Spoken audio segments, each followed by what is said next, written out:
यहां पर जितने भी लोग बैठे हुए हैं, मैं आप में से हर एक को बताना चाहता हूं, हमारी बाइबल कहती है बहुत जल्द हमारा प्रभु हमें लेने आने वाला है। और मैं आप में से हर एक को कहना चाहता हूं, हम उस एस्तर की तरह हैं। मैं आपको बताना चाहता हूं, वो हमारा स्वर्गीय श्रेष्ठ है। उसने इज़राइल को चुना, परंतु इज़राइल के लोगों ने उसे अस्वीकार किया। और बाइबल कहती है अब वो हमारे पास आया है। जैसे श्रेष्ठ ने एस्तर को चुना, वैसे उसने हमें चुना है और उसने हमें वचन दिया है, उसने हमें पवित्र आत्मा दिया है, उसने हमें नई संगति दी है, इसीलिए ताकि हम तैयार हो सकें। और मैं आप में से हर एक को कहना चाहता हूं, इस दुनिया में 3 लोग हैं जो जिंदा उठाए गए हैं। एक हनोक, दूसरा एलिया, तीसरे हमारे प्रभु यीशु मसीह। लेकिन मैं आपको बताना चाहता हूं, बहुत जल्द वो दिन आने वाला है, 3 नहीं अरबों लोग एक साथ उठाए जाने वाले हैं। आप प्रार्थना करो कि आपके लिए भी वो दिन हो।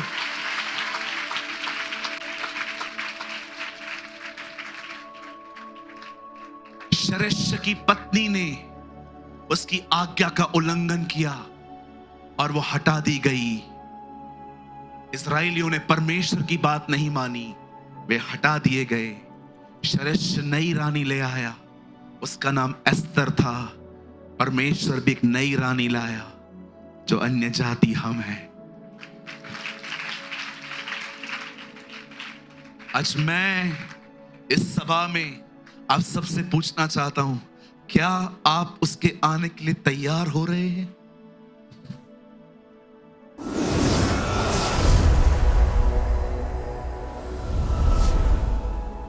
वचन सुनने के बाद जो कुछ भी आपने सीखा हो वो कमेंट करके जरूर बताएं। आपके कमेंट्स हजारों लोग पढ़ते हैं और आशीष पाते हैं।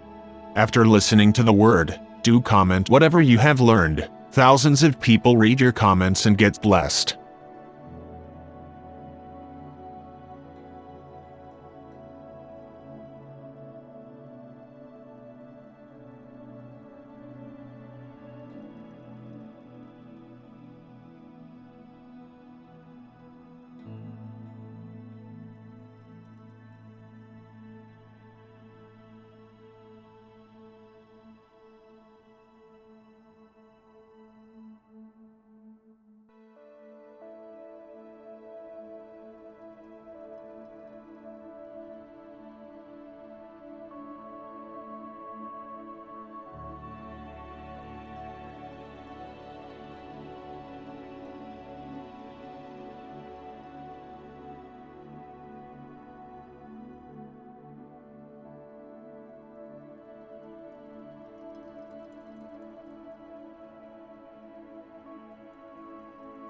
कृपया हमारे लिए प्रार्थना करें कि परमेश्वर हमें अपनी कलीसिया दे ताकि हजारों लोग वहां बैठकर परमेश्वर के वचन को सुन पाए। हम इस समय एक छोटी सी जगह पर है और भविष्य में एक बड़ी जगह लेना चाहते हैं। यदि आप हमारी मदद करना चाहते हैं तो कृपया इस नंबर पर 9822170886 पर व्हाट्सएप करें।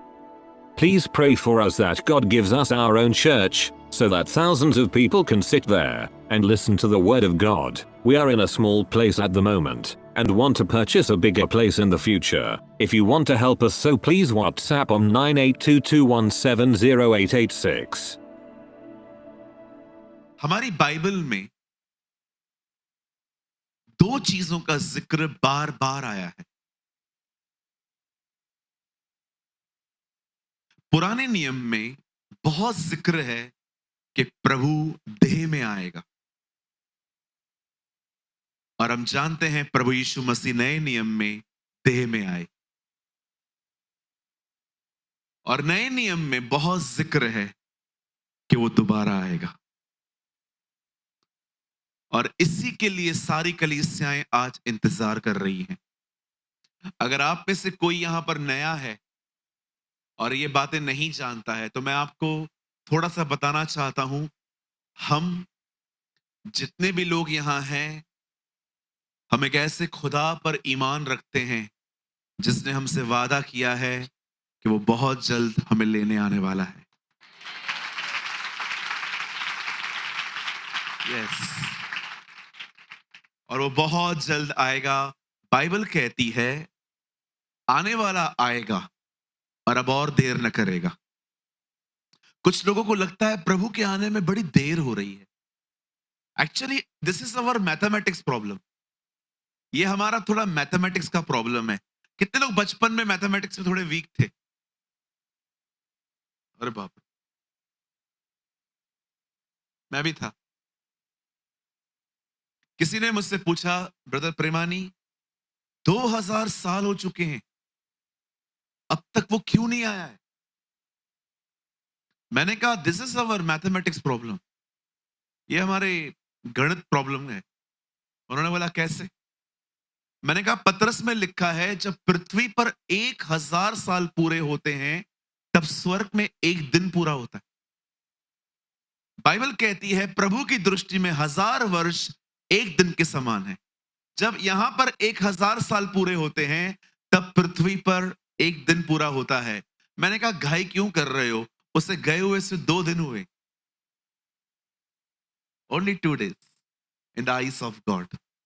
परमेश्वर की दृष्टि में यीशु मसीह सिर्फ 2 दिन पहले स्वर्ग गया। एंड डोंट वरी, अगर वो नहीं आ रहा है ना अब तक तो धन्यवाद दो कि वो तुम्हें मौका दे रहा है तैयार होने का। इसीलिए बाइबल कहती है उसके धीरज को, उसकी दया जानो, क्योंकि वो किसी को नहीं चाहता कि कोई नाश हो। वो चाहता है हर एक को मन फिराव का अवसर मिले और हर कोई पश्चाताप करे और उसके पास लौट आए। मैं कई बार जब ये बात सुनता हूं कि कोई मुझे कहे कि प्रभु आने वाला है, ट्रस्ट में थोड़ा थोड़ा डर भी लगता है।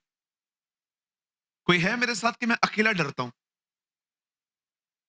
थोड़ा बहुत डर भी लगता है ना? बताओ क्यों लगता है? क्योंकि अभी तक हम उतने तैयार नहीं हैं। भाई मैं दूसरों की बात नहीं जानता हूं, मैं अपने बारे में बहुत अच्छे से जानता हूं। हो सकता है आप तैयार हो, मैं नहीं हूं अभी तक। मेरे लिए प्रार्थना करो कि मैं भी हो जाऊं। सो आज मैं आपको उसके बारे में कुछ बताना चाहता हूं कि उसके लौटने से पहले हमें क्या करना है। आप हमेशा याद रखना, जिन कुंवारियों ने उसको आते हुए देखकर तैयारी शुरू की वे रह गई, जो तैयार थी वे गई। If you read Bible very slowly, जब दूल्हा आता है और जिन्होंने उसके आने पर तैयारी शुरू की है वो रह गई, लेकिन जो तैयार थी वो चली गई। देखा जाए तो तैयारी के दिन नहीं है, तैयार रहने के दिन है। और आप में से कितने लोग ये बात जानते हैं, ये आपका घर नहीं है। जिस तरह से आपने चीजों को पजेस करके रखा है ना, मेरा घर, मेरी प्रॉपर्टी, मैं आपको सच कहता हूं सब रह जाएगा इधर ही, सब सरकार लेगी। बोलो बाजोले को आपका कुछ भी नहीं है। बोलो आप खुद भी अपने नहीं हो। किस बात की लड़ाई? जो जा रहा है जाने दो, परेशान मत होइए। प्रभु आपके हिस्से में आया है। जो जाता है जाने दो। बताओ पहले की कलीसियाओं में झगड़े क्यों नहीं होते थे? क्योंकि लिखा है जो जिसके पास आता था सब साझे का था। इसका मतलब आज मैं दिनेश की जीन्स पहनूंगा, कल दिनेश मेरी जीन्स पहनेगा। आज मैं उसका शर्ट डालूंगा, कल वो मेरा शर्ट डाल देगा। वो मेरा बेल्ट लेके चला गया, कल मैं उसका बेल्ट लेके चलाऊंगा। इतनी ज्यादा अंडरस्टैंडिंग थी उन लोगों में। आप पढ़ के देखिए, लिखा है उनका सब साझे का था। आज आप किसी का बाइबल लेके देखो, खाली कपड़ा तो छोड़ो, आप किसी का बाइबल उठा के देखो। लिखा है लोग अपनी प्रॉपर्टियां बेच बेच के पतरस के पांव पे रखते थे पैसे, और पतरस लोगों को बांट दिया करता था। लिखा है इसीलिए उनमें कोई गरीब भी नहीं था। आपको क्या लगता है चर्च में गरीबी क्यों आती है? इसलिए क्योंकि लोग गरीब हैं? नो, जिनको परमेश्वर ने बरकत दी है ना, वो भी अपनी मुट्ठी नहीं खोलते समटाइम्स। सो आज I am talking about attitude. मैं कुछ बात करना चाहता हूं आपसे, और मैं चाहता हूं आज बहुत ध्यान से सुने। मैं ये विश्वास करता हूं आज यहां पर जो भी एक एक बंदा आया है, सबको खुदा लाया है आज यहां। I believe with all my heart.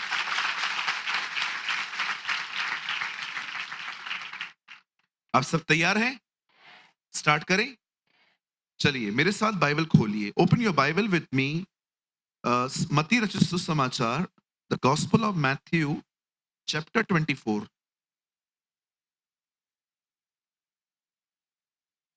मेरे साथ खोलें। सर मोबाइल मत खोलिए, बाइबल है तो खोलिए, अदरवाइज आप यहां देख सकते हैं टीवी में। मोबाइल कोई नहीं खोलेगा, ध्यान दीजिए। चर्च में सेल फोन चलाना अलाउ नहीं है हमारे। मैथ्यू 24।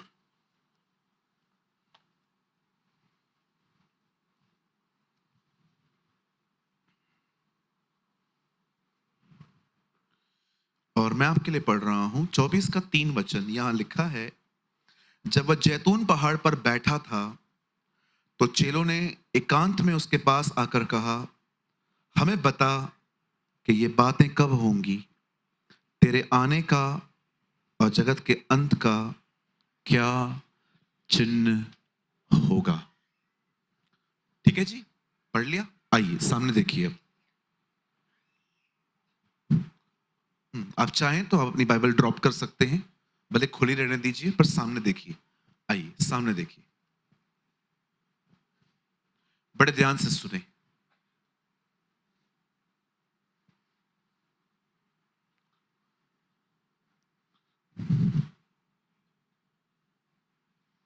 आइए बड़े ध्यान से सुने। बाइबल कहती है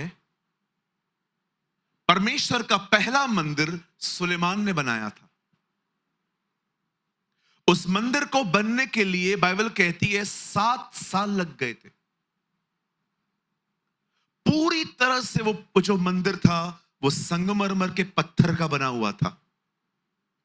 आप देख सकते हैं इंग्लिश में लिखा है ग्रेनाइट यूज किया गया था। और आप सभी जानते हैं इज़राइल जब परमेश्वर के खिलाफ गया तब नबूकदनेस्सर ने उस मंदिर को तोड़ दिया और जितने यहूदी उन दिनों में रहते थे उन सबको गुलाम बनाया।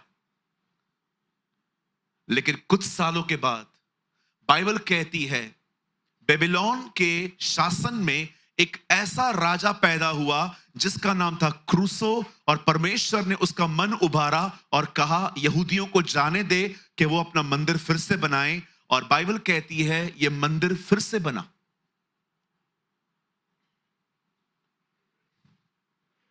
लेकिन कुछ समय के बाद ये मंदिर फिर से टूटा और फाइनली इस मंदिर को बनाया नए नियम के एक राजा हेरोदस ने।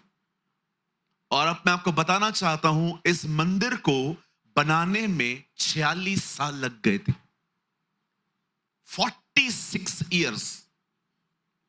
आप पढ़ सकते हो नए नियम में यीशु मसीह कहता है इस मंदिर को ढा दो और मैं उसे 3 दिन में खड़ा कर दूंगा।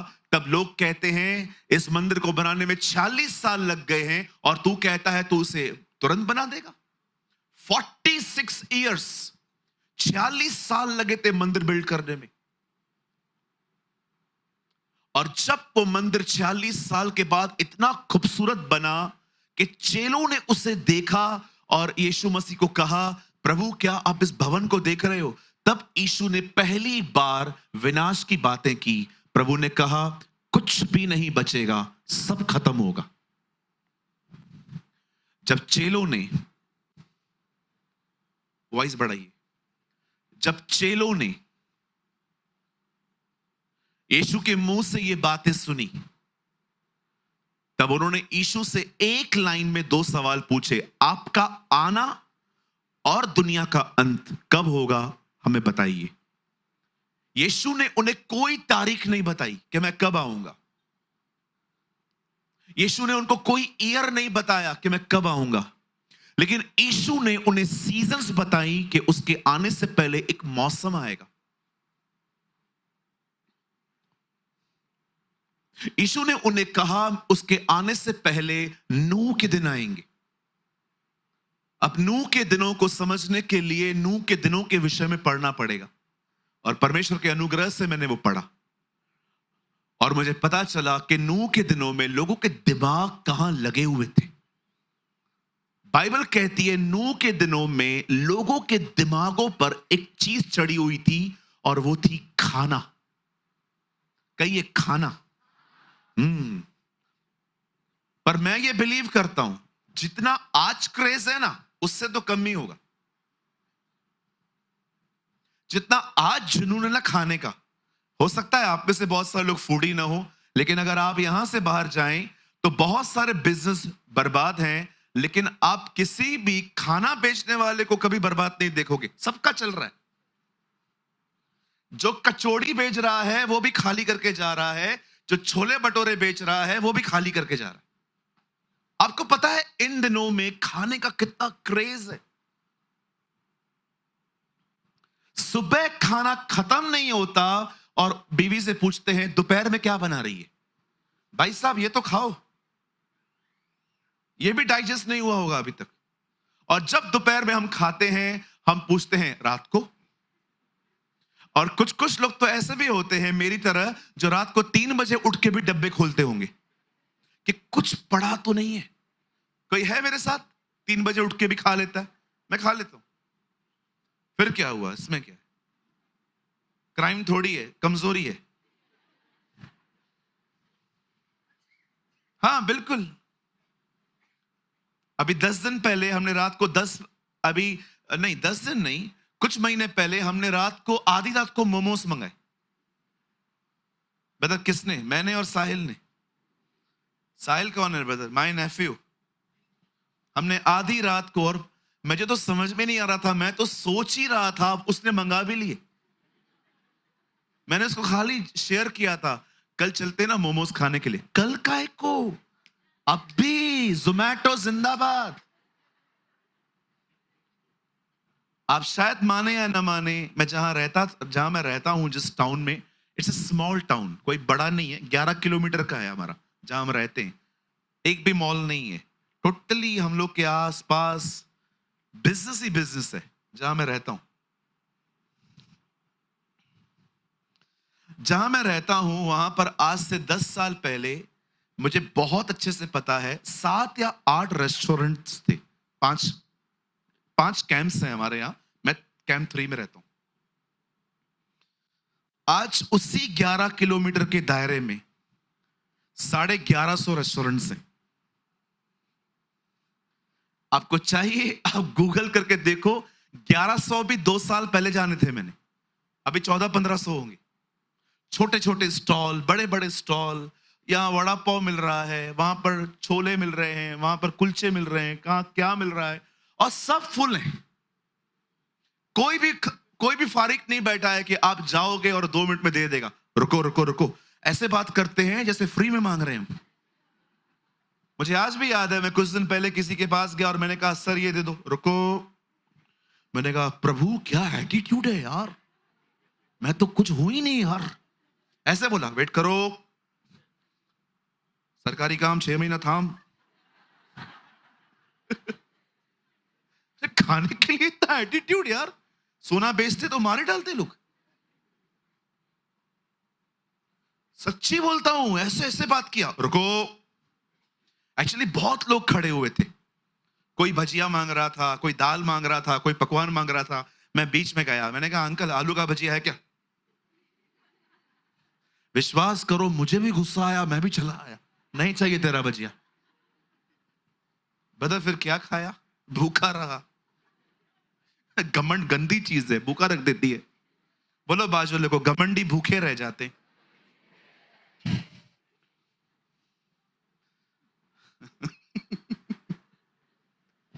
घमंड गंदी चीज है। मैंने इन दिनों में घमंड का नया डेफिनेशन जाना। आपको बताऊं, कोई घमंडी फील नहीं करता वो घमंडी है। जॉइस मेयर सिस्टर ने स्टॉल लगाया और स्टॉल पे नया सीडी उन लोगों ने शो किया सीढ़ी का नाम था घमंड न करो। लोग वहां से गुजर रहे हैं, कोई सीढ़ी नहीं खरीद रहा है, किसी को बिलीव ही नहीं हो रहा कि उसमें घमंड है। सब देख रहे थे, घमंड घमंड तो मुझ में है ही नहीं, चलो। आप जानते हो घमंडी की सबसे बुरी बात क्या है?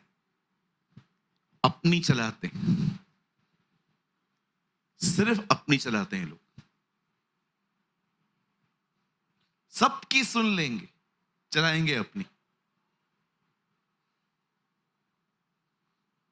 और याद रखो, अगर आपको लगता है ना आप बहुत नम्र हो, आज किसी बुरे व्यक्ति से मिलके देखो, आज किसी बुरे व्यक्ति से मिलके देखो और पूरी गलतफहमी दूर हो जाएगी। एक दिन मैंने व्हाइट शर्ट पहनी और चर्च में प्रचार करने के लिए गया। उस दिन मैंने गवाही दी, प्रभु बड़े महान हैं, उन्होंने मुझे बहुत नम्र किया है। अगस्त का महीना था, मैं चर्च से बाहर निकला। हमारे चर्च के बाहर रास्ता टूटा हुआ पड़ा था, कुछ म्युनिसिपल काम कर रही थी। सामने से बाइक गुजरी, बाइक का टायर खड्डे में गया, अंदर का आइसक्रीम बाहर निकल के मेरे शर्ट पे आया। मैंने उसे इतना चिल्लाया, उस भाई को, मेरा मन किया मैं गाड़ी निकाल के जाऊं और दो डालूं। सच्ची कहता हूं, मेरा मन किया मैं दो डालूं। और मुझे परमेश्वर ने कहा, तुझे पता है वो बाइक मैं लेके आया। प्रभु क्यों? ताकि तेरी गलत फहमियां दूर हो कि तू नम्र है। मैंने कहा थैंक यू जीसस। परमेश्वर ने ये दुनिया ऐसे बनाई है, हर दिन आपको लोग आपसे मिलवाएंगे, ट्रस्ट मी और नॉट। परमेश्वर ने ये सृष्टि ऐसे बना के रखी है, लोग हर दिन आपको आपसे मिलवाएंगे।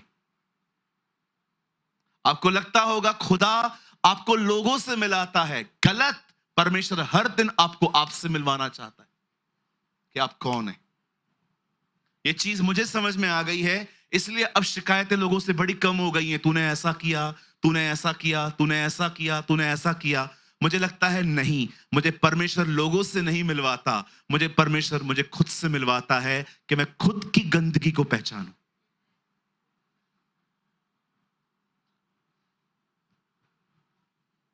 समझ में नहीं आ रही होंगी ना ये बातें, है ना? भविष्यवाणी है ही नहीं कुछ, ना हाथ रखना है, ना पांव रखना है, कुछ है ही नहीं। वो बातें ज्यादा समझ में आती है ना हमें। चमत्कार, कुछ करो ब्रदर, कुछ करो।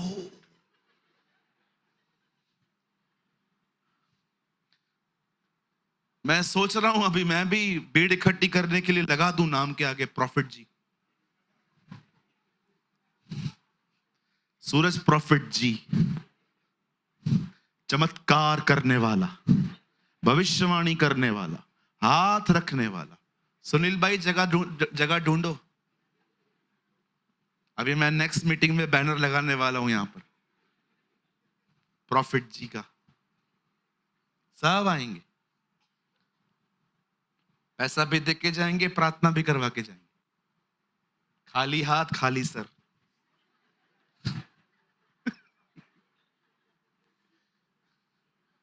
है ना? आजकल लोग टाइटल के पीछे कितना भागते हैं ना। I was in a place called Karnataka. Do you know Karnataka? 4 लोग वहां खड़े थे, चारों स्पीकर्स थे। एक को खड़ा किया गया, आप बताइए आप कौन हो? उन्होंने कहा मैं सो एंड सो हूं। बड़ी डिग्रियां बताई उन्होंने। दूसरे ने भी अपनी डिग्रियां बताई, तीसरे ने भी अपनी डिग्रियां बताई, लेकिन चौथा उसने अपना इंट्रोडक्शन ऐसे दिया जो मैं कभी आज तक नहीं भूल पाया हूं। उसने कहा मैं उस खानदान का हूं जिसको परमेश्वर ने अदन की वाटिका में से निकाला और सिर्फ उसके अनुग्रह से बचाऊं। Wow, what a man, what a man of God. मैं सिर्फ एक पापी हूं, उसकी दया से बचाया गया। हालेलुया। अरे कौन है हम? किस बात का घमंड है हमें? हुआ, हम हैं कौन? किस चीज का प्राइड है? कुकर प्रेशर में से बाफ निकलती है ना, सेकंड भी नहीं दिखाई देती है, सेकंड। मैंने बहुत बार देखा है, जब मम्मी कुकर प्रेशर लगाती है ना, मैं देखता हूं जाके, क्योंकि बाइबल में इसका जिक्र है, और मैं देखता हूं बाफ कितने सेकंड के लिए दिखती है, सेकंड के लिए भी नहीं दिखती है। याकूब में लिखा है तुम्हारा जीवन है ही क्या बाफ की तरह, आज हो कल दिखोगे भी नहीं। आइए अपने पास वाले से कहिए, भैया हमेशा नम्र बने रहो। हालेलुया। हाँ, नम्र नम्र व्यक्ति ऐसे नहीं होते।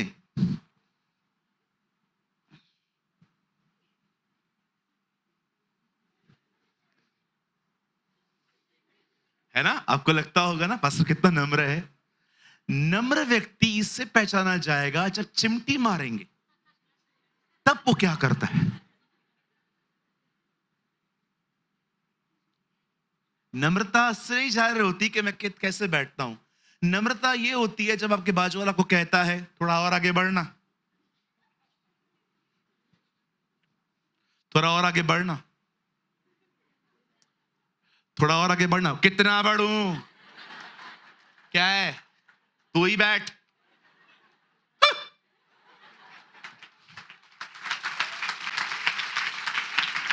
कहिए, इधर देखो, कहिए नम्रता एडजस्टमेंट में दिखाई देती है। अरे ये कैसी शिक्षा है, क्यों आया मैं यहां पर, उधर ही जाता प्रॉफिट जी के यहां। सुनिए, आइए आइए यहां देखिए, क्या करूं आजकल दिल जलता है मेरा इन चीजों से। You know, the Bible says, खुदा का पाक कलाम कहता है, उन्होंने उससे पूछा कि तेरा आना और दुनिया का अंत कैसे होगा। उसने कहा सीजन्स आएंगी। अब मैं आपको कुछ बताना चाहता हूं। यीशु ने कहा सुनामी आएगी, यीशु ने कहा ये होगा, यीशु ने कहा वो होगा, और जैसे 24 अध्याय पूरा होता है, आप पढ़ के देखिए, 25 में उसने तैयारी का जिक्र किया। उसे जिक्र किया कि तुम उन कुंवारियों की तरह बनो जिनके पास तेल हो। याद रखिएगा मेरे भाइयों मेरी बहनों, जितना इंफॉर्मेशन रखना इंपॉर्टेंट है कि वो कब आएगा, उतना ही इंपॉर्टेंट है उसके आने के विषय में तैयार रहना। सोचो कितना डेंजरस है ये कि you know who is Antichrist, what is one world government, what is 666, what is Antichrist, कौन है ये, कौन है वो। You know each and everything but you are not ready. जरा सोचो, आप मसीह विरोधी को जानते हो, आप 666 को जानते हो, आप ये जानते हो, आप वो जानते हो, यू नो द सीजन्स, लेकिन आज भी आपका गुस्सा, घमंड, जलन कंट्रोल में नहीं है। सोचो, व्हाट इज इंपॉर्टेंट, मुझे बताइए।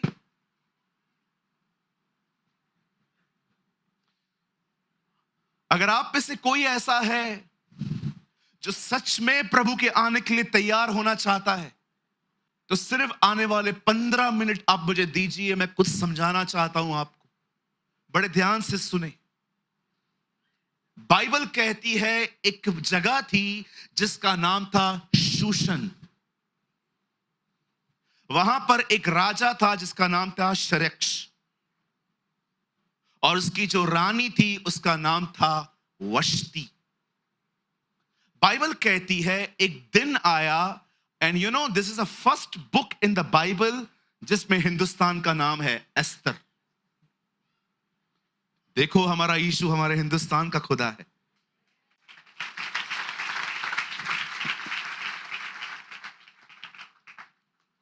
हाँ, कहिए अपने पास वाले से, यीशु मसीह हिंदुस्तान का खुदा है।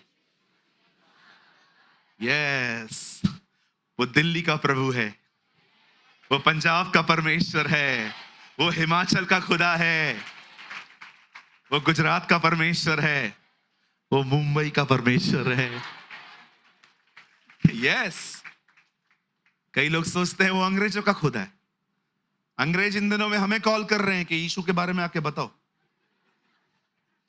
हाँ बिल्कुल, मैं मजाक नहीं कर रहा हूं, मुझे रोज कॉल्स आते, मेल्स भी आते हैं। मेल्स मैं पढ़ता नहीं हूं ज्यादा, लेकिन बहुत कॉल्स आते। कुछ दिन पहले एक गोरे ने मुझे कॉल किया। हाँ, बिल्कुल, मैं मजाक नहीं कर रहा हूं। मुझे एक गोरे ने कॉल किया। उन्होंने कहा, पास्टर पास्टर सूरज फिरमानी। मैंने कहा, या। आपको इंग्लिश नहीं आती ना, खाली या बोलो, सामने वाले को लगेगा आपको भी आती है। Will you come in Australia? मैंने कहा, no. Why, bro? I'm busy, bro. ये छोड़ दो कि वो गोरों का खुदा है। इधर गोरे रहते हैं, इधर काले रहते। ठीक है, कालों में पैदा होता तो गोरे बोलते कालों का खुदा है। अब वो गोरों में पैदा हुआ तो हम बोलते हैं ये गोरों का खुदा है। खुदा कहेगा ना, जाऊं किधर? इसीलिए परमेश्वर ने न गोरे चुने न काले चुने, यहूदी ब्राउन है।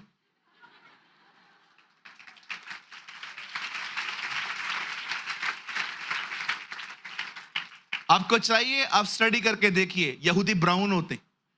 प्रभु ने कहा, लफड़ाई खत्म, न गोरा हूं न काला हूं, मैं ब्राउन हूं भाई।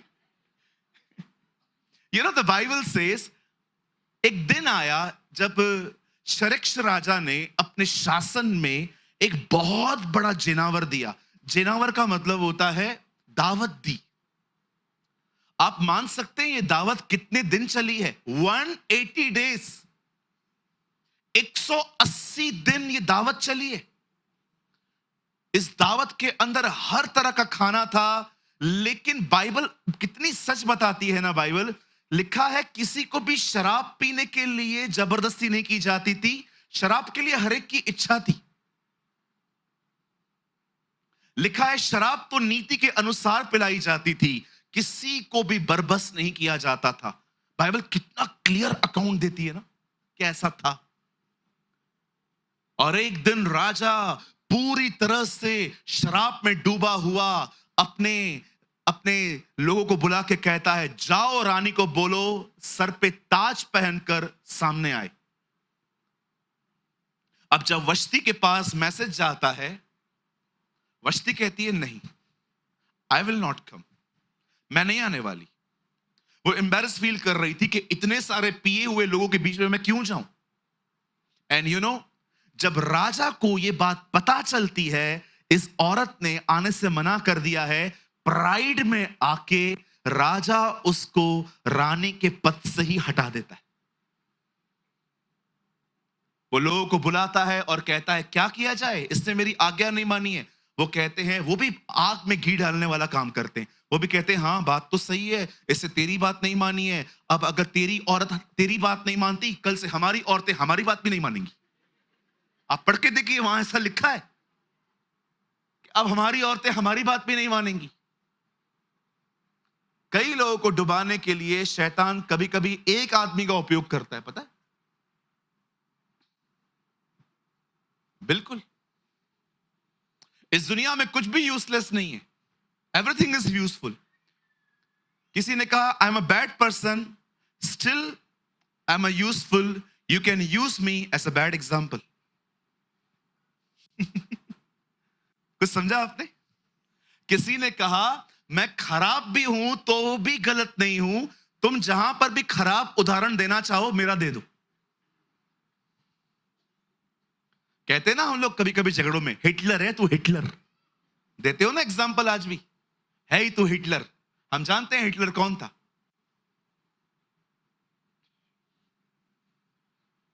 अब बाइबल कहती है राजा तो था, रानी नहीं है। अब रानी ढूंढना स्टार्ट की लोगों ने कहा, जाओ राजा के लिए रानी ढूंढो। और बाइबल कहती है एक जगह पे मौद्रके की एक कजन सिस्टर थी, हर नेम वॉज एस्तर।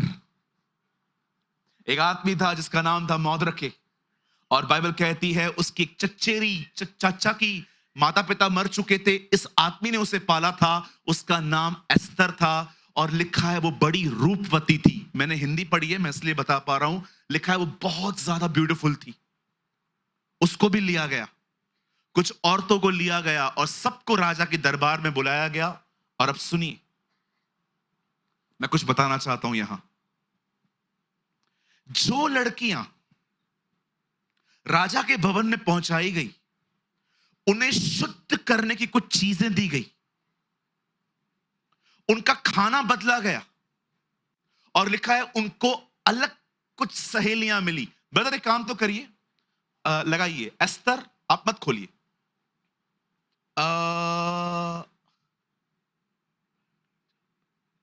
2:9 लगाओ, है तो यही।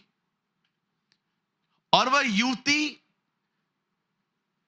स्त्री उसकी दृष्टि में अच्छी लगी और वह उससे प्रसन्न हुआ और उसने बिना विलंब उसे राजभवन में शुद्ध करने की वस्तुएं, उसका भोजन और उसकी चुनी हुई 7 सहेलियां भी दी और उसको उसकी सहेलियों के रनवास में सबसे अच्छा रहने का स्थान दिया गया। आइए सामने देखिए, एक रानी चली गई है, उसकी जगह पे कुछ औरतों को बुलाया गया है ताकि उनमें से एक रानी चुनी जाए। और चुनने से पहले देखिए इनकी लाइफ में क्या किया गया है। इन्हें शुद्ध करने की वस्तुएं दी गई हैं, इनका खाना अलग किया गया और इनको सहेलियां मिली हैं। अब बड़े ध्यान से सुनिए, ये जो स्टोरी है ये क्यों है बाइबल के अंदर, मैं आपको बताना चाहता हूं। मैं ये विश्वास करता हूं परमेश्वर एक राजा है, उसे सबसे पहले इज़राइल को चुना था, पर इज़राइल ने उसकी बात नहीं मानी है और अब वो एस्तर को चुन रहा है। अब उसने हमें चुना।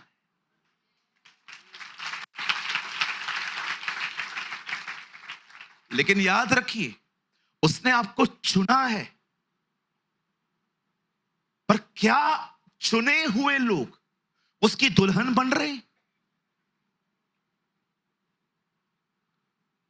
अब तक वो रानी नहीं बनी है, उसका चुनाव हुआ है। बुलाए हुए बहुत हैं, चुने हुए बहुत कम हैं। आप में से हर एक को चुना गया है, पर मैं आपसे पूछना चाहता हूं, जो लोग चुने गए हैं क्या वो उसकी दुल्हन बन रहे हैं कि सिर्फ चुने हुए हैं? क्योंकि जिनको चुना गया उन्हें चीजें दी गई हैं। सबसे पहले उन्हें दिया गया है शुद्ध करने की वस्तुएं। मैं ये विश्वास करता हूं कि परमेश्वर ने हमें शुद्ध करने के लिए पवित्र आत्मा दिया है। He has given us the Holy Spirit। आप जानते हैं परमेश्वर ने आपको क्या दिया है? परमेश्वर ने आपको पवित्र आत्मा दिया है। बहुत सारे लोग उसके बारे में कुछ नहीं जानते। मुझे माफ करिए, मैं जब ये स्टेटमेंट कह रहा हूं तो मैं बहुत बोल्डली कह रहा हूं, कुछ लोग उसके बारे में कुछ नहीं जानते। वो फोर्स को पवित्र आत्मा समझते। अगर मैं किसी भाई को खड़ा कर दूं और उसको गिरा दूं, ओ ब्रदर तो ये ताकत है। सर याद रखिए, जो गिरा वो सामर्थ है, पवित्र आत्मा नहीं है। पवित्र आत्मा एक व्यक्ति है, एक ऐसा व्यक्ति जिसके साथ संगति करते करते आप पवित्र हो जाओगे। याद रखिए, वो पवित्र आत्मा है। लिसन टू मी, एक्चुअली किसी को भी पवित्र आत्मा नहीं कह सकते हम, ये आत्मा होता है, आत्मा। पर कभी आपने सोचा है परमेश्वर ने अपने आत्मा को पवित्र आत्मा क्यों कहा है? क्योंकि वो आपको पवित्र करने आया है। उसके बाद लिखा है उनको भोजन दिया गया। मैं विश्वास करता हूं परमेश्वर ने हमें तैयार होने के लिए दूसरी चीज दी है, आपका वचन, भोजन, और तीसरी चीज सहेलियां। मैं विश्वास करता हूं कि परमेश्वर ने तीसरी चीज हमें तैयार होने के लिए दी है, संगति, फेलोशिप। अब मैं आपसे पूछना चाहता हूं, क्या आपकी जिंदगी इन तीनों चीजों के साथ जुड़ी हुई है?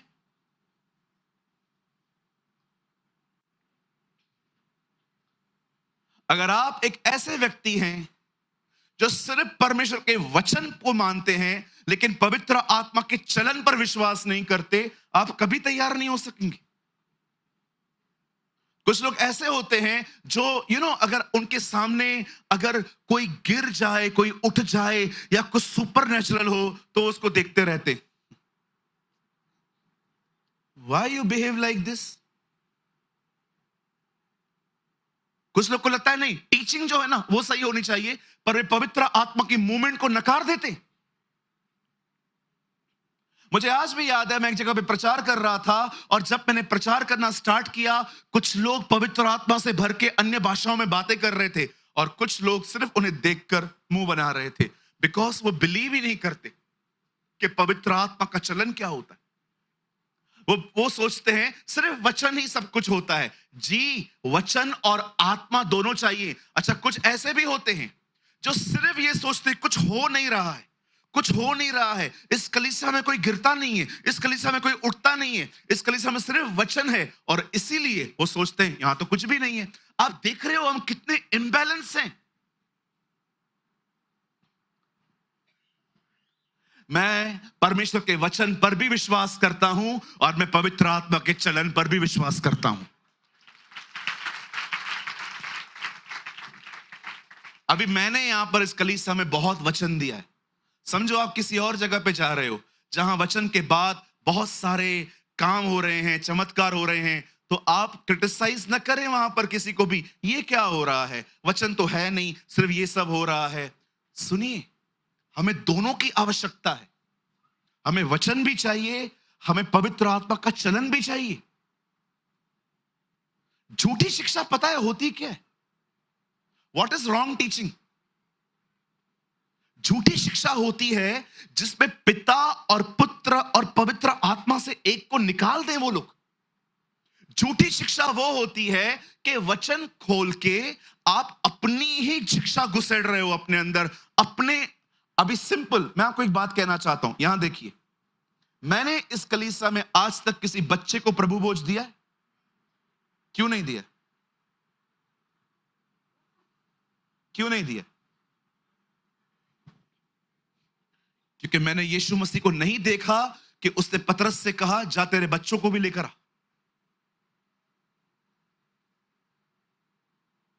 मैंने कहां नहीं देखा कि यीशु ने किसी चेले को कहा आज मैं आखिरी बार तुमसे मिल रहा हूं, जाओ अपने परिवारों को लेकर आओ। उससे सिर्फ प्रभु बोझ चेलों को दिया। इवन आप पढ़ सकते हो पेंटिकॉस्ट के दिनों में जब पतरस से प्रचार किया, लोग विश्वास में आए, बपतिस्मा लिया, उसके बाद लिखा है 242 में कि उन्होंने प्रभु बोझ की रोटी तोड़ी। मैं किसी को भी यहां पर प्रभु बोझ दे दूं, भाई ये तू खा ले, और बाहर जाके वही व्यक्ति गुटखा भी खा रहा है, किसी के सामने चढ़ी हुई चीजें भी खा रहा है, कौन जिम्मेदार है इसका? इसलिए बाइबल कहती है तुम परमेश्वर के और दुष्ट आत्माओं के कटोरे में से एक साथ नहीं ले सकते। लेकिन कुछ लोग देते हैं, क्यों? क्योंकि उन्हें पब्लिक बढ़ानी है।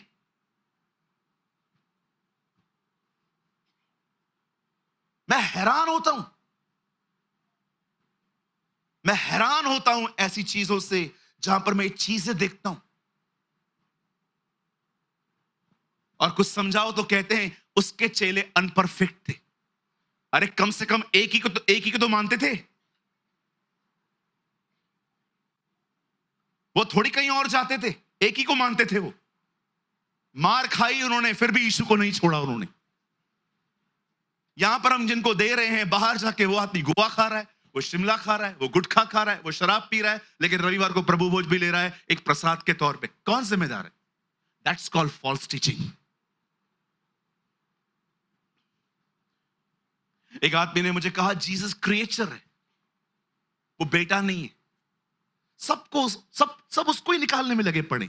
परमेश्वर रहे चलेगा, परमेश्वर से कोई दिक्कत नहीं है, सबको प्रॉब्लम ही जीसस से। सबको पता है he is a central figure.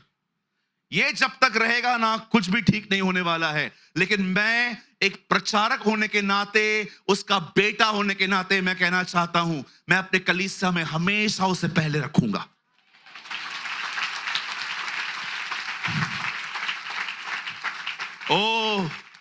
मैं आप में से हर एक को कहना चाहता हूं जो इस कैमरा से मुझे देख रहे हैं, उसको निकालने के पीछे लगे पड़े हो। पहले यूहन्ना में लिखा है ये न भूलो, उसके नाम पर विश्वास करने से तुम्हारे पाप माफ हुए। स्वर्ग के नीचे मनुष्यों के बीच में और कोई नाम नहीं दिया गया जिसके द्वारा उद्धार हो सके।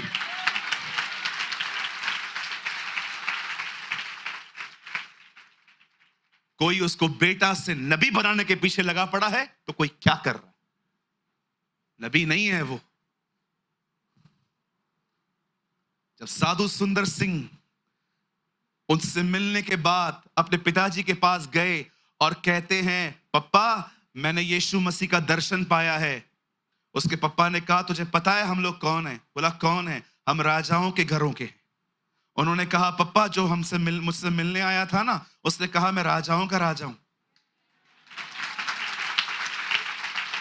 आप जाइए, आप किताब पढ़िए, 32वें नंबर पेज पे लिखी है ये बात, मैंने पढ़ी है खुद। कोई उसको नबी बनाने के पीछे है, कोई कहता है अच्छा व्यक्ति था, कोई कहता है परम पूज्य था, कोई कहते हैं चमत्कारी पुरुष था। कुछ भी नहीं था वो इनमें से। वो मालिक है, वो मालिक है। राज्य, पराक्रम और महिमा केवल और केवल उसी की है।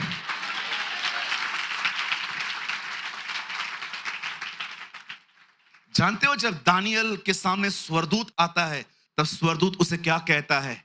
सदा जीवित रहने वाले की कसम। स्वर्गदूत इसका इस तरह आदर करते हैं। हम उसकी कसम खाते हैं जो सदा जीवित है।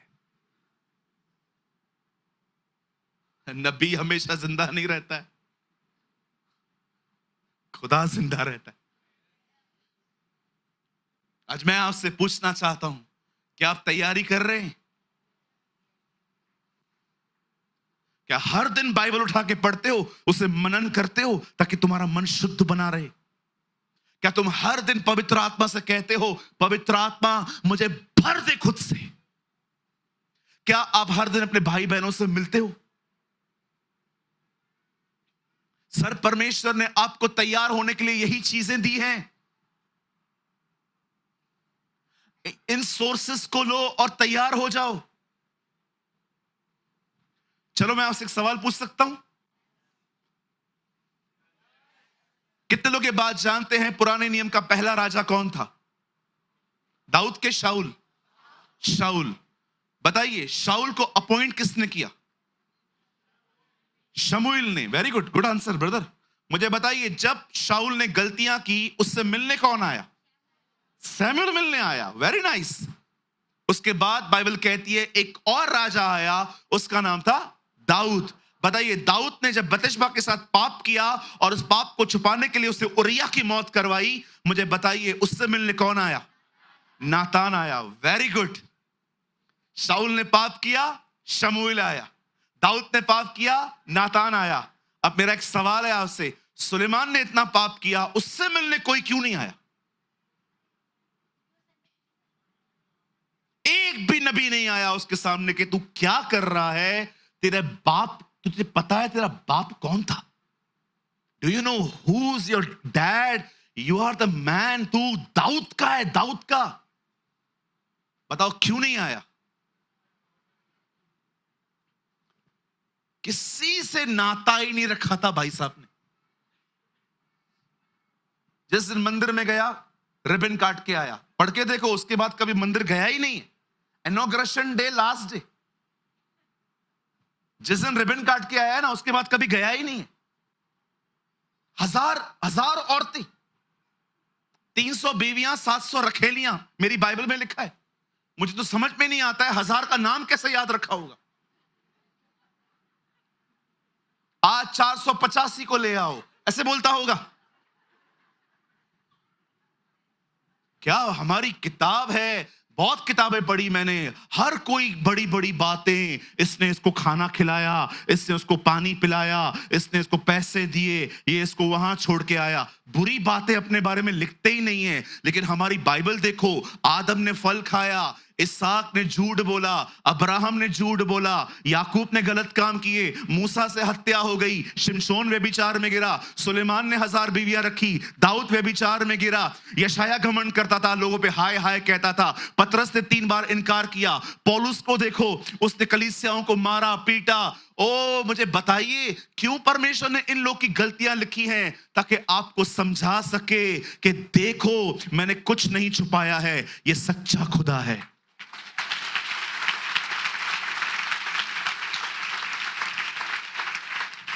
पढ़ो कोई भी किताब, दिखाओ, वो लोग अपनी बुरी बातें बताते? कोई नहीं बताता। ये प्रमाण है, ये सच्चा है, ये प्रमाण है, ये बाइबल सच्ची है।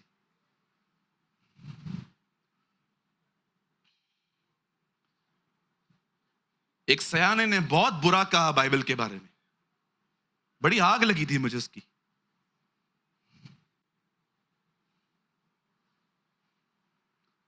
बोलता है इनका परमेश्वर झूठा परमेश्वर है। लोगों ने सवाल पूछे, झूठा क्यों कह रहा है? बोलता है खुदा कभी थकता है क्या? तुम्हारा खुदा एक दिन में एक शब्द बोल के थक गया। वो उठा, उससे दुनिया बनाई, लिखा है, फिर उसे विश्राम किया। बोला खुदा कभी थकता है क्या? मैंने भी वीडियो बनाई। मैंने कहा प्रभु नहीं थका था, तू मेंटली रिटायर्ड है। अभी आप मुझे बताइए, दिनेश कम यार,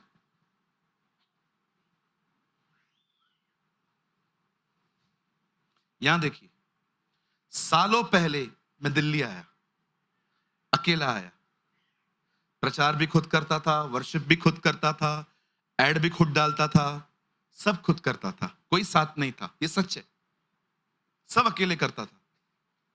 एक दिन एक भाई मिला, इसने कहा मैं भी काम करूंगा। अब इसकी वजह से मैं आराम करता हूं, ये कर रहा है ना। जब परमेश्वर, उसके साथ कोई नहीं था, वो अकेला दौड़ रहा था, पर जिस दिन उसे आदम बनाया, उसके बाद उसे 6 दिन काम करके 7वें दिन आराम किया। उसे आराम इसलिए नहीं किया क्योंकि वो थक गया था, उसने आराम इसलिए किया क्योंकि उसको प्रेजेंट करने वाला आ गया था।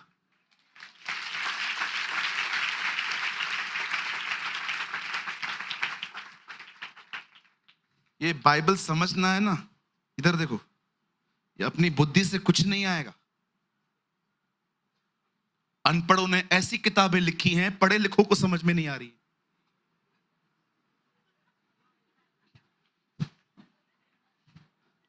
अगर नहीं सुना तो फिर से कहता हूं, अनपढ़ों ने ऐसी किताबें लिखी हैं, पढ़े लिखे सीईओ को नहीं समझ में आ रही है। बाइबल कॉलेज चलते हैं इसके ऊपर, पीएचडी होती है इसके ऊपर। परमेश्वर ने, बाइबल कहती है ये मूर्खता है दुनिया की नजर में। कितनों की बात जानते हैं? प्रभु ने ये कहा ये मूर्खता है।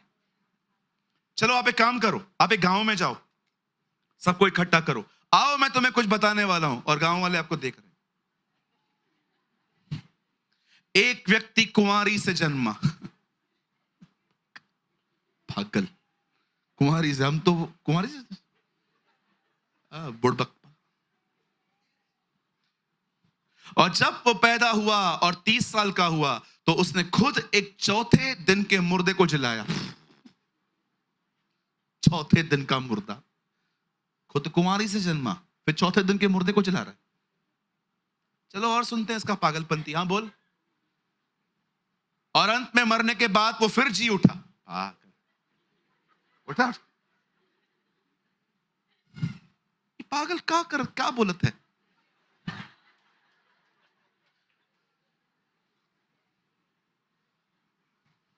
और मैं तुम्हें बताने वाला हूं, यही यीशु वापस बादलों पे आने वाला है। उठो उठो उठो उठो उठो। पागल लोग क्या बोलत है? कैसा ऊपर से आवत है, हम तो ऊपर पंछी देखते हैं। परमेश्वर की दृष्टि में यह उसको भाया कि जो इस मूर्खता पर विश्वास करेगा वो उसी का उद्धार करेगा।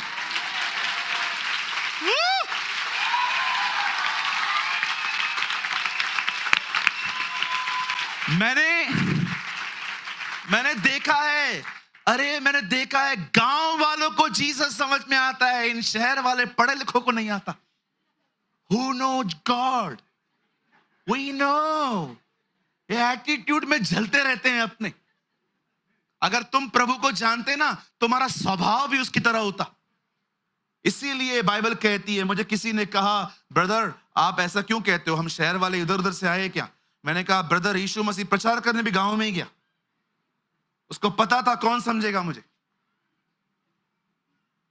मैं ये नहीं कह रहा हूं कि आप प्रभु को समझने के लिए पढ़ाई लिखाई न करो, पर मैंने देखा है प्रभु को चतुर मन नहीं, साफ दिल के लोग समझ पाते।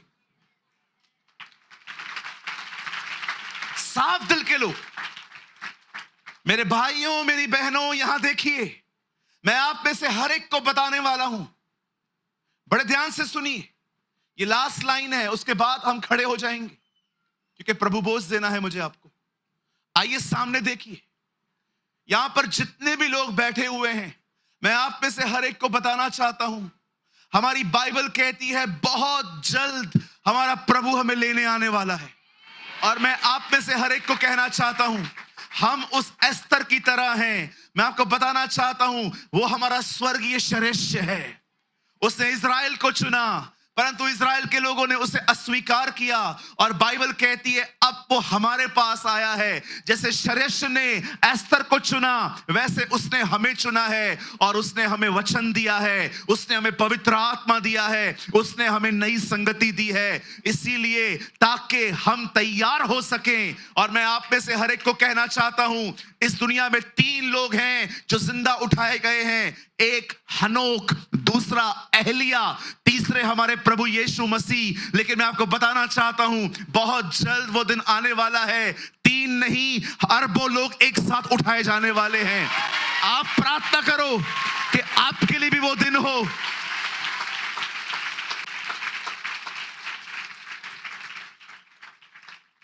श्रेष्ठ की पत्नी ने उसकी आज्ञा का उल्लंघन किया और वो हटा दी गई। इस्राएलियों ने परमेश्वर की बात नहीं मानी, वे हटा दिए गए। श्रेष्ठ नई रानी ले आया, उसका नाम एस्तर था। परमेश्वर भी एक नई रानी लाया जो अन्य जाति हम हैं। आज मैं इस सभा में आप सबसे पूछना चाहता हूं, क्या आप उसके आने के लिए तैयार हो रहे हैं?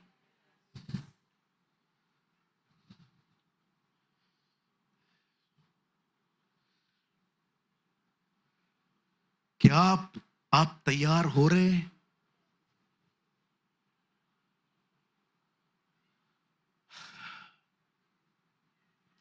सूरज भाई, क्या होता है तैयार होना? Word, prayer, fellowship. परमेश्वर ने आपको अपना पवित्र आत्मा दिया है, परमेश्वर ने आपको अपना वचन दिया है, परमेश्वर ने आपको अपने अगुवे, पास्टर्स, लीडर्स, प्रॉफिट्स दिए हैं। पता है क्यों? ताकि आपका चरित्र बदल पाए।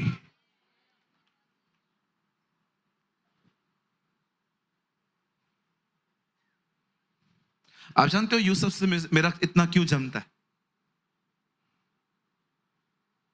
यहां पर एक भाई बैठे हैं, इस नेम इज यूसुफ। बहुत अच्छा दोस्त है वो मेरा। दोस्त भी छोड़ो, मैं ये कहूंगा बहुत अच्छा भाई है वो मेरा। बहुत हमारी अच्छी पटती है। लुधियाना में जब मैं जाता हूं, बिलीव मी, हम कार पे नहीं बाइक पे घूमते रहते साथ।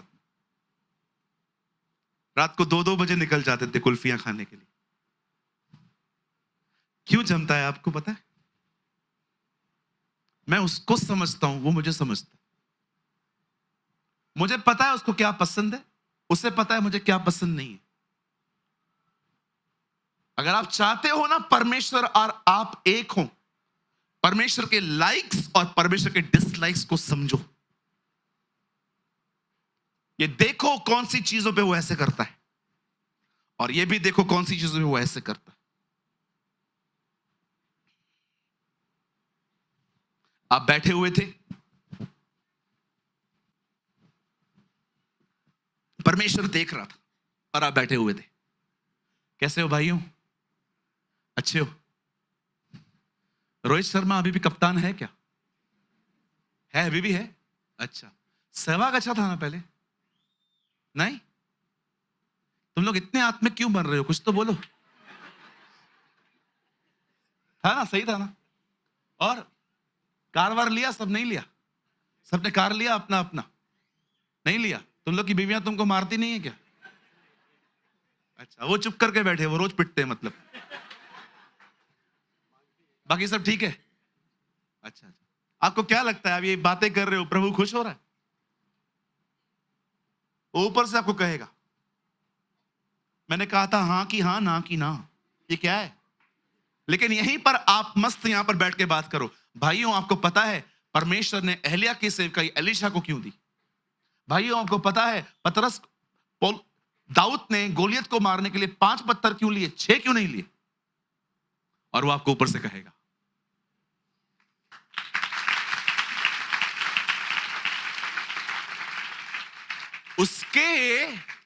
उसके लाइक्स और डिसलाइक्स को समझो। राहुल इधर आ। मीटिंग पूरी हो गई, अब 2 बहनें साथ में जा रही हैं। वचन बहुत अच्छा था आज। हाँ जी, बहुत अच्छा था। मैंने है ना एस्तर की किताब पढ़ी है, लेकिन जिस तरह से आज पास्टर प्रेमानी ने बताया ना, वो मुझे अच्छा लगा। मेरे को भी बहुत अच्छा लगा। हाँ, खुदा कितना खुश होता होगा ऐसी बहनों से। लेकिन कुछ बहनें यहां से निकलते ही, चल अभी घर पे वापस उसका मुंह देखना है। क्यों, क्या हुआ बहन? वही अभी बैठी होगी मुंह फुला के, 9:30 बज गए हैं, अभी तक आई नहीं है। तेरी सांस कैसी है? बहुत बहुत बुरी है। तेरी सांस कैसी है? बहुत बुरी है। क्यों, क्या करती है? मेरे को हमेशा डांटती रहती। चल चल, अभी करोल बाग अभी तो निकले हैं, चल। तो मैंने है ना भाभी एक बात देखी है। क्या भाभी? मैंने एक बात देखी है, जब भी मेरी सांस मुझे डांटती है ना, मेरा पति मेरा पक्ष लेता ही नहीं है। तेरा पति क्या करता है? मेरे को ही डांटता है।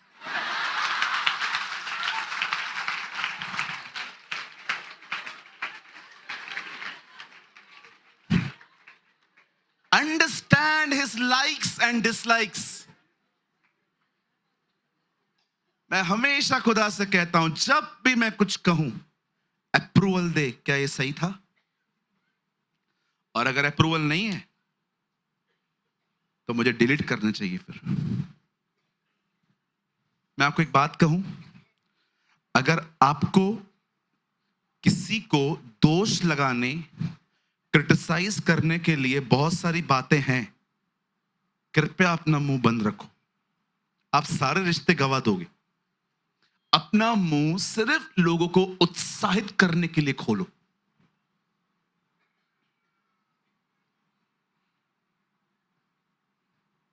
आइए अपने पास वाले से कहिए, अपना मुंह उत्साहित करने के लिए खोलो।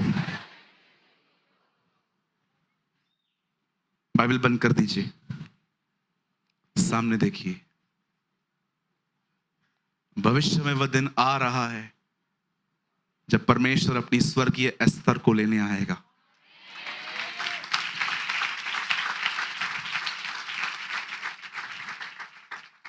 तैयार हो जाइए, रेडी हो जाइए।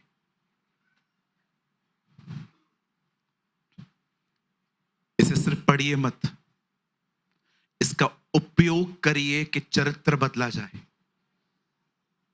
सिर्फ प्रार्थना मत करिए, प्रार्थना में परमेश्वर को पुकारिए कि वो आपको चेंज करे। जब आप संगति में आते हैं, सिर्फ लोगों को ये मत दिखाओ आपको कितना ज्ञान है, आपको कितनी अच्छी आवाज है, आप कितने सुपीरियर हो, आप कितने पुराने मसीह हो। लोगों को अपनी स्पिरिचुअल लाइफ दिखाकर शो ऑफ मत करो। संगति में एक दूसरे की मदद करो, हेल्प करो, सहायता करो। संगति इसीलिए होती है ताकि हम एक दूसरे की सहायता कर सके, मदद कर सके। आजकल संगतियों में देखा है होता क्या है, सिर्फ एक आदमी दूसरे आदमी को दिखाने की कोशिश करता है, मुझे अन्य भाषा है, मैं पास्टर का बेटा हूं, मैं पास्टर की बेटी हूं, मुझे सूरज भाई फोन करते होंगे, मैं स्पेशल हूं, मैं ये हूं, मैं वो हूं। ये सब करने की क्या जरूरत है? एक दूसरे की मदद करो, सहायता करो। संगति क्यों होती है? ताकि हम एक दूसरे की मदद करें, हम एक दूसरे को उठाएं, हम एक दूसरे को जिलाएं, हम एक दूसरे से बातें करें।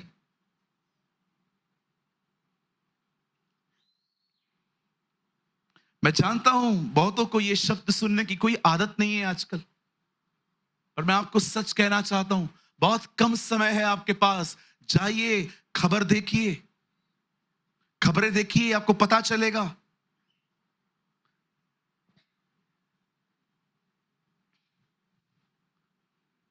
छोटा सा देश है,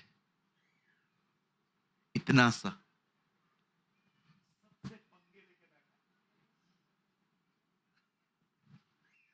विश्वास कर सकते हैं अब जो मैं कहूंगा? ये लोग कभी नहीं हारेंगे अब। वेट वेट वेट, सुनिए, ये क्यों नहीं हारेंगे? अब इन्हें कोई नहीं हरा पाएगा, क्योंकि लिखा है जब अंजीर के पेड़ में हरे पत्ते आए तो जान लेना वो समय निकट है। अब उस पेड़ पर पत्ते लगना शुरू हो चुके हैं, वो स्ट्रांग होता जाएगा, अब इनको कोई नहीं हरा पाएगा। एक टाइम आएगा, ये इतने सुपर पावर बन जाएंगे, ये इतने स्ट्रांग बन जाएंगे, कोई इनको नहीं हरा पाएगा। लास्ट में एक व्यक्ति आएगा जो इनकी दूसरे देशों से सुलह करवाएगा। It's called anti Christ. और जब 3.5 साल के बाद इन्हें पता चलेगा कि जो व्यक्ति हमारी सुलह करवा रहा था वो हमारा बुरा चाहता है, वो हमें मार रहा है, वो हमें पीट रहा है, तब जाके उनकी आंखें खुलेंगी और तब वे जान लेंगे कि एक्चुअली हमने गलत आदमी पर विश्वास किया है। जब तुम उस उजाड़ने वाली वस्तु को, जिसको पाठक खुद समझे, हैकल में खड़ा हुआ देखो, तो जान लेना कि इजराइल का नाश होना निकट है। जब 3.5 साल के बाद उनकी आंखें खुलेंगी कि हमने जिस पर भरोसा किया है ये तो हमारा विरोधी है, तब जाके वो यीशु को समझेंगे, उसे पुकारेंगे, तब वो वचन पूरा होगा जो लिखा है, तुम मुझे तब तक नहीं देखोगे जब तक यह न कहोगे धन्य है वह जो प्रभु के नाम से आता है।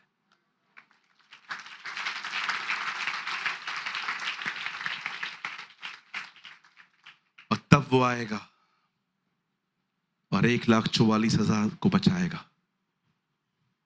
हर गोत्र के 12,000।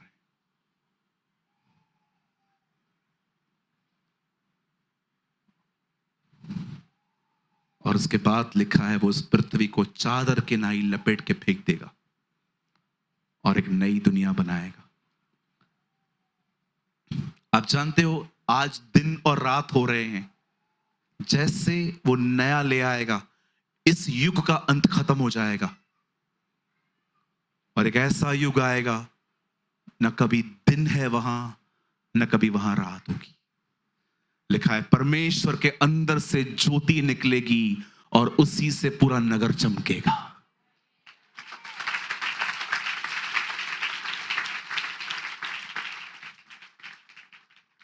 कुछ लोग को लगता है सब खत्म होगा, जी नहीं, युग का अंत होगा, ये जनरेशन खत्म होगी। इसलिए बाइबल कहती है वो युगान युग बना रहेगा, क्योंकि सिर्फ एक युग का अंत होने वाला है बस। इसलिए लिखा है वो युगान युग रहता है, युगान युग।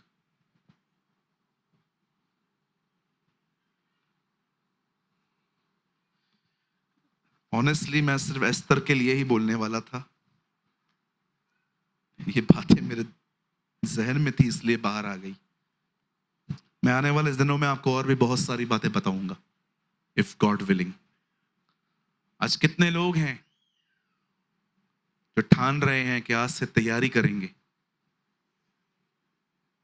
गुड, मुझे आपसे यही उम्मीद थी कि आप में से हर कोई यही सोचेगा कि हमें तैयार होना चाहिए। आमीन।